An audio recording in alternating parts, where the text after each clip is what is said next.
नमस्कार, अपर्णाज लाईफस्टाईल आणि cooking recipes या माझ्या यूट्यूब चॅनलमध्ये अगदी मनापासून तुमचं स्वागत आहे। तुमच्या मनातील सर्व चांगल्या इच्छा स्वामी माऊली पूर्ण करो ही स्वामी चरणी प्रार्थना करते आणि आजच्या व्हिडिओला सुरुवात करते। मंडळी, संक्रांतीला सर्व महिलांनी आवर्जून पाळा हे 20 नियम।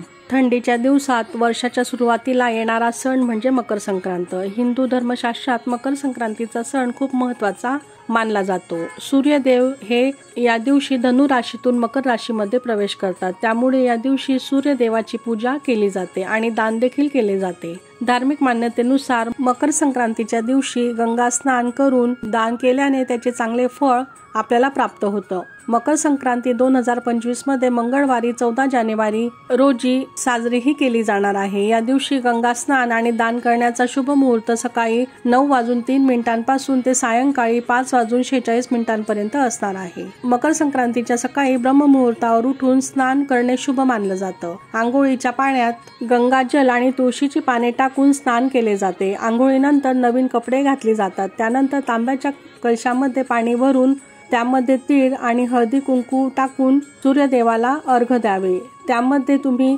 तीळ तसेच अक्षताही टाकाव्यात। सूर्यदेवाच्या मंत्राचा जप करावा। लाल फुले, उदबत्ती, दिवा, नैवेद्य, तिळाचे लाडू, गूळ इत्यादी पदार्थांचा नैवेद्य आपण अर्पण करावा।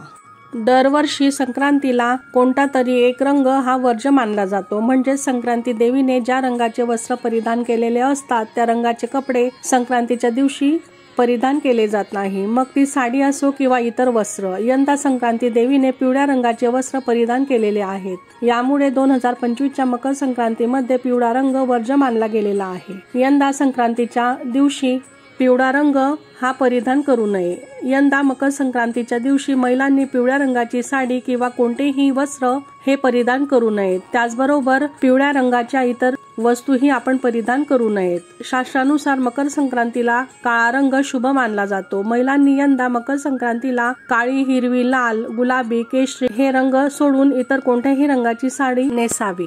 त्याशिवाय मकर संक्रांतीला हिरवा किंवा लाल रंगाच्या बांगड्या हे आपण परिधान कराव्यात। मकर संक्रांतीला बांगड्या भरताना एका हातात एक बांगडी आपण अधिक घालावी, तिला चढती बांगडीही म्हटलं जातं।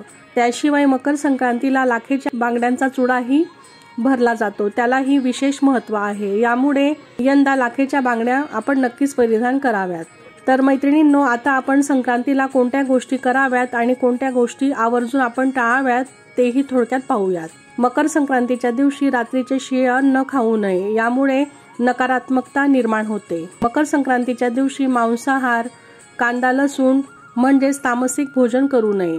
हे पदार्थ आपण पूर्णपणे बंद ठेवावेत। या दिवशी शक्य होईल तेवढं केवळ सात्विक आहारच आपण घ्यावा। मकर संक्रांतीच्या दिवशी चुकूनही कोणत्याही गरजू वृद्ध व्यक्तीला अपशब्द बोलू नये। या दिवशी घरामध्ये कलह, भांडण, तंटा किंवा वादविवाद करू नये। घरात माता लक्ष्मीचा वास यामुळे राहत नाही आणि आयुष्यभर कटकटी सहन कराव्या लागतात। मकर संक्रांतीच्या दिवशी कोणाशीही रागाने बोलू नये, तसेच कुणालाही अपशब्द बोलू नये। दुसऱ्याचे मन दुखावले जाईल असं वर्तनही आपण करू नये। मकर संक्रांतीला म्हटले जाते की तिळगुळ घ्या आणि गोड गोड बोला, म्हणजेच या दिवशी सगळ्यांशी आपण प्रेमानं वागावं आणि बोलावंही।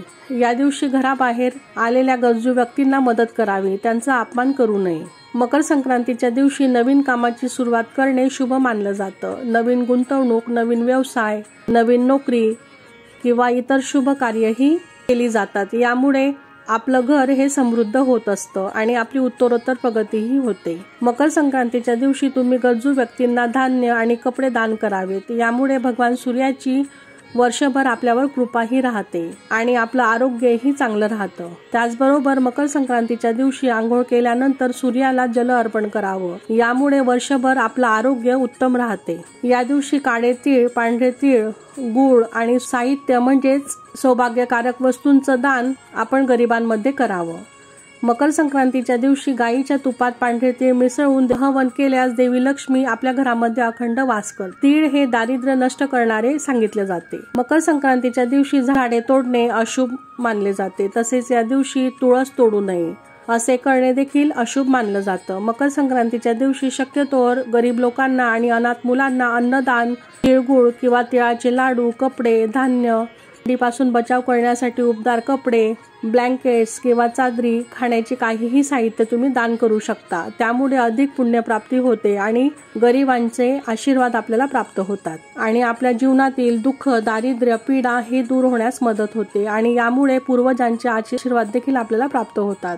तसेच देवी देवतांचे आशीर्वाद देखील आपल्याला प्राप्त होतात. संक्रांतीला वाण म्हणून काय द्यावे, तर संक्रांतीला वाण म्हणून तुम्ही काहीही देऊ शकता. तुमच्या इच्छेनुसार आणि तुमच्या बजेटनुसार कोणत्याही वस्तूंचं वाण तुम्ही देऊ शकता. वाण खूप महाग असावं असं काहीच नसतं. काही वस्तू तुम्ही वाण म्हणून देऊ शकता, जसं की छोट्या बॅग्स, बटवा, मोबाईल पाऊच, क्लचर, सिंदूर, पेन्सिल, अजून इतरही सौंदर्य प्रसाधने किंवा कुंकवाचा करंडा, गृह उपयोगी वस्तू जसं की प्लेट, वाटी, ग्लास, चमचा, आरतीचं पुस्तक, ब्लाउज पीस, शोच्या वस्तू, पूजेचं ताट किंवा छोटे फॅन्सी चौरंग, अगरबत्तीचे स्टँड, अशा बऱ्याचशा वस्तू आपण संक्रांतीला दान महिलांना देऊ शकतो. तर मैत्रिणींनो, अशा प्रकारे मकर संक्रांतीच्या दिवशी आपण कोणकोणते महत्त्वाचे नियम पाळावेत ची सविस्तर माहिती आपण आजच्या व्हिडिओमध्ये जाणून घेतली.